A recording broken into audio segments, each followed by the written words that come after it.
Kurumjai mayam punamak kanglei A to Z na mayangi mafamda maruiba Manipuri gi E-pao khara update pijarke ahanba pawda Kangpokpi district ta forest department ki thabak khudimak thingjille Kangpokpi district ki Sadai Hills ta Lenga ki forest department ki oiba thabak thorom sing state asida thoklibi irang asi loisindri pawba thingjille haina Sadai Hills Ship Association Sahil kana thadokpa serol amana phongdrogli serol adun makhatana hai Lenga ki forest department na Sadai Hills ki mafam singda paikhaliba thabak sing khudaki oina lepkadabani state asida sapsaba waroisin ama puroktiba phawba Kangpokpi district ta khundariba kukijo phuruki mafam singda Manipur Lenga ki oiba thabak thorom sing punamak thingjille Deputy Commissioner amadi Sadar Sub-Divisional Officer singna Lenga ki Go to Hills amadi Go to Village program su district asigi kukijo phurumna khundaba mafam punumta tawbamdi yawba yaroi Irang asigi manungda Lenga na paikhalakpa thabak thorom sing insensitive oiba amasung thokliba irang asida hena khoisauna hanba oihannaba masak ama oigani haina Sadai Hills Ship Association Sahil kana lawi loinana district asida makhatana law and order phibam kaidanaba Sadai Hills Ship Association na lawri ware basi Lenga ki department amadi official singna tabinaba serol adur makhatana appeal tawrakli Mathangi pawda Manipur da thokliba irang asina drugki lambi hongdokhre bikas Manipur da thokliba kangluki irang asina maram oraga mayai kaba chinjak sing putopuchin tawbagi lambi hongdokhre haina Assam Rifles ki Director General Vikas Lakherana pawmising na phongdokhre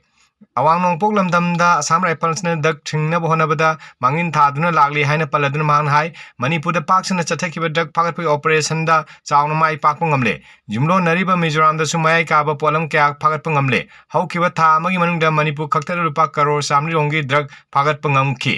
Drug lalomda senariba miyoi singna drug puthoppuchin tawbagi anoba lambi sijinarakpa maramna Manipur Police Mizoram Police amadi atai agency singa khusamnaraga Assam Rifles na paksana thibumbagi thabak chathaduna mayai kaba chinjak punama phagatpa ngamnanaba angamba thakta honari matam amade miyamna Assam Rifles ta yenglama miyeng hongdorokle haina palladuna mang hai awangmangpol lamdamgi tongan phurup kaya Assam Rifles na lanmi oina thabak tawri kanaga miyoi khana force asibu lan uhanaba honarabasung asi phawda Assam Rifles na michang mikhai naiba maungda thabak tawba leikhi Force asina wangmang pokidamna lepkini hairi